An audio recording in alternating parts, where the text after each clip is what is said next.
Oh, Colonel, my Colonel.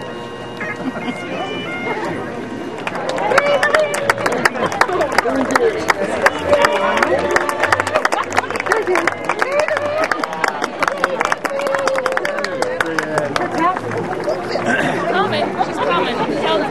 She's three down. They're not doing real good there. The Valedictorian medal goes to the senior with the highest grade point average after 4 years of study.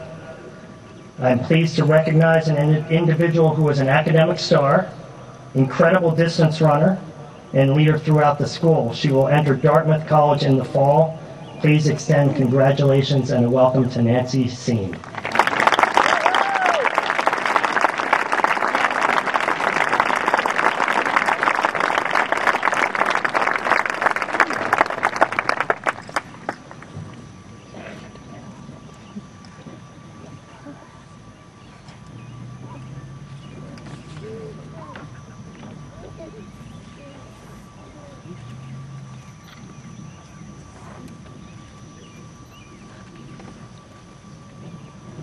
Ladies and gentlemen, Nancy Seam.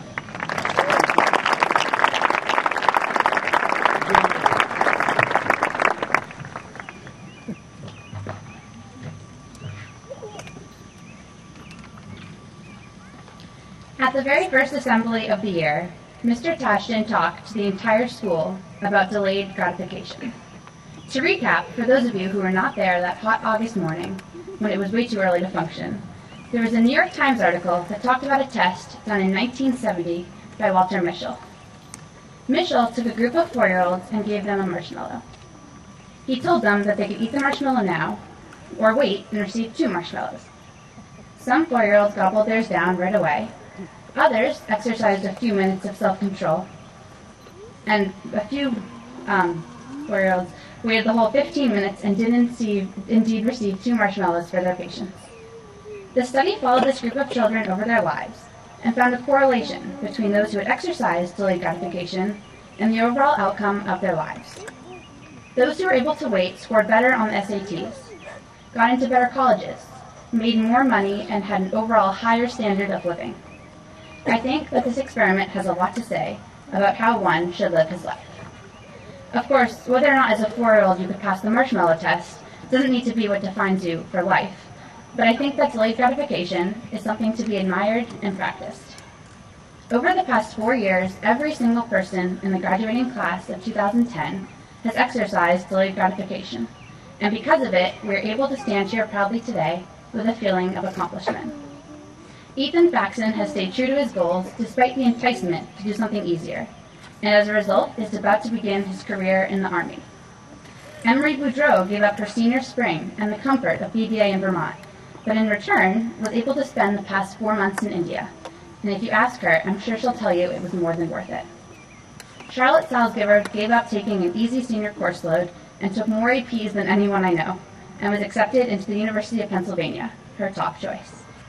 Brandon Ogilvie and Matt Rosenthal were willing to endure hours of practice, drills, and pain, and it paid off because they had amazing goals and saves, respectively, this fall in soccer.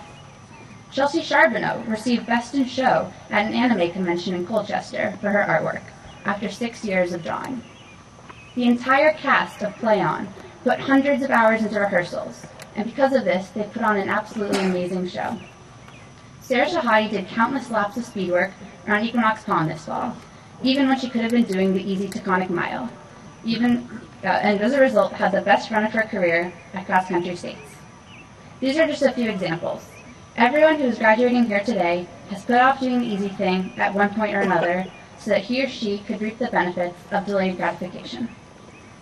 Yet while all of us have accomplished many great things and tackled the hurdle of high school, in the years to come, we will again be faced with challenges. When this happens, I want you to think of all the successful events you've already completed and the hard work it took to get where you are. What I want you to take out of this speech is that if you're willing to put in the hard work and the effort, even though it may not always be fun, it will pay off. However, you don't have to go through these struggles alone. Everybody here has, at one point or another, had somebody to help him out. Whether it be a parent, a teacher, a sibling, or one of our 198 peers standing to my left and right, None of us would be where we are today without the help of someone. I would like to thank Dave Curtis for always believing in me and giving me encouragement when I needed it, even if it meant barking at me during a cross-country race. I'd also like to thank my sister Mary. Her example of courage and creativity is inspiring to me. However, most importantly, I need to thank my parents, Lauren and Boothstein. Without you two supporting me in everything that I do, I wouldn't be where I am today. Thank you. So remember, when you are inevitably faced with a temptation to give up, or when you want to take the easier path, keep focused on what lies ahead. If you persevere and put in the work now, I promise that you'll be grateful later. So congratulations to the Burr and Burton graduating class of 2010. I think that we've all delayed our gratification long enough, and now we have earned our marshmallows. Thank you.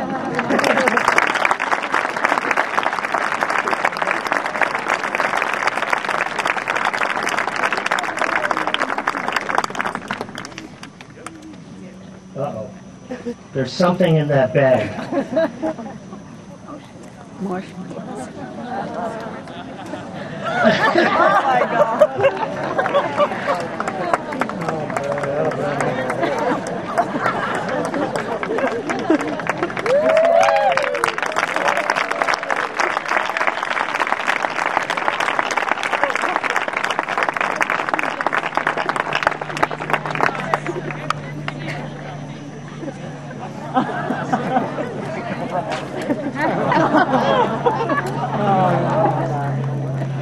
All right, thank you, Nancy.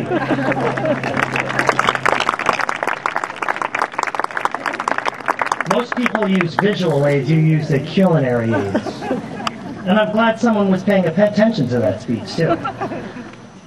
We move on. Each year, the senior class selects. The senior class, that's these guys, selects someone from our faculty and staff. In the shadow of equinox, Burr and Burton stands. She guards the valley from her hill with strong, protecting hands. She lifts her voice, flies her high to guide our steps aright. Her sons and daughters far and wide shall keep her honor bright. Onwards and forwards, we'll raise her standard high. Onward and forwards, the watchfires must not die. We will lift our eyes up to her hills, and in her strength stand free. To you, Burr and Burton, we pledge our loyalty.